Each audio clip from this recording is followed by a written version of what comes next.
પોરબંદરથી માત્ર 10 કિલોમીટરના અંતરે રાણાવાવ નેશનલ હાઈવે પર આવેલ વનાણા ગામની નદીમાં હાલ વિશાળ સંખ્યામાં કમળો ખીલી ઉઠ્યા છે।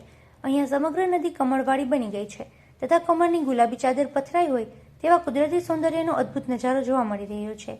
પોરબંદરને પ્રવાસન ધામ તરીકે વિકસાવવા અને નવા પર્યટન સ્થળોનો વિકાસ કરવા માટે રાજ્ય સરકાર કટિબદ્ધ છે।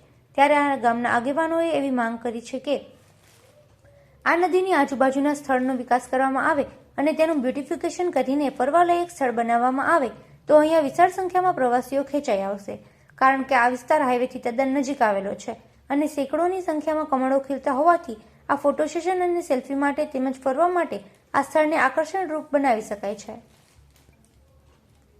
પોરબંદર નજીકનું આ વનાણાનું તળાવ છે કે જ્યાં વિશાળ સંખ્યામાં કમળ છે એ ઉગે છે। અહીંયાના સ્થાનિક આગેવાનો દ્વારા રજૂઆત થઈ છે કે જે રીતે પોરબંદર જિલ્લામાં અલગ અલગ જગ્યાએ બ્યુટિફિકેશનની કામગીરી કરવામાં આવી રહી છે તે અંતર્ગત વનાણાનું આ જે તળાવ છે તેનું પણ બ્યુટિફિકેશન કરવું જોઈએ, જેથી પોરબંદરની નજીક જ સહેલાણીઓને ફરવા માટેનું નવું સ્થળ મળી શકે તેમ છે। ગામના આગેવાનો દ્વારા થયેલી આ રજૂઆતને તંત્રએ ગંભીરતાથી લેવી જોઈએ અને વનાણાનું આ કમળ તળાવ છે તેનો વિકાસ કરવો જ રહ્યો। પોરબંદર આજકાલ જિજ્ઞેશ પોપટ।